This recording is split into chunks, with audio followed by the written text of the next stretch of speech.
Chinese food ba ang hanap nyo mga millennials? Meron akong i-refer sa inyo na napaka-affordable and napakasarap na mga Chinese food. Well, hindi nyo na kailangan pumunta ng Binondo, Manila mga millennials. Kung taga-Angeles, Pampanga rin kayo guys, try nyo na pumunta dito. For sure, marami nang dumadaan dito guys. Dito lang yan sa Plaza Erlinda Building, Magalang Avenue 3rd Gate, Angeles City, Pampanga. Since along the highway lang ito guys, agad nyo na makikita ang kanilang place. Lalo na pag nagutom kayo, baba na kayo dito. Ito nga pala ang kanilang menu. For sure makikita nyo ang kanilang price. Napaka-affordable at marami kayong pagpipilian ng mga Chinese food. As we all know, medyo pricey talaga ang mga food sa Chinese restaurant.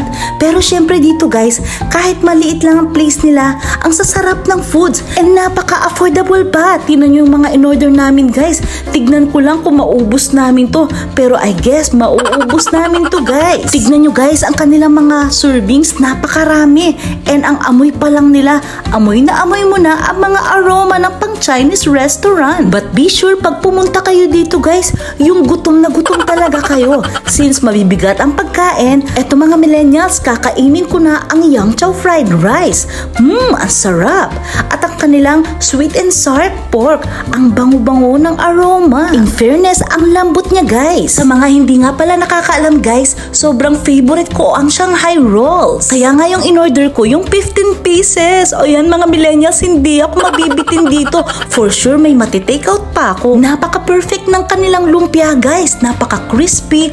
Gustong-gusto ko yung texture ng kanilang pagkarap. Lalo na guys, kapag sinawsaw mo ito sa chili garlic oil. Pili ko rin kasi guys, ang nagpapapak ng lumpia Shanghai. And of course mga millennials, ang sarap na kanilang pork bean curd roll or also known as Chinese kikiam. Tinan nyo mga millennials, ang ganda-ganda ng kanyang appearance. Naku guys, hindi ka mabibitin dito. At ang kanilang wonton mami, napakasarap talaga guys. Actually, ang bigat sa tiyan nito. Kaya mas maganda pag pumunta kayo dito, yung hindi pa kayo talaga kumain. Kasi for sure, dito pa lang talagang mabubusog ka na agad. Sa servings pa lang niya, napakarami. I-rate ko ang kanilang restaurant, 1 out of 5.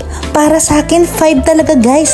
Aside sa mahilig ako sa Chinese food, talagang nasulit ko ang mga pagkain nila dito at nasatisfied talaga ako. Walang halong bola guys, talagang nasatisfied ako and highly recommended ko talaga ang Chinese food nila dito. But of course, don't forget to like and subscribe and hit the notification bell for my upcoming videos.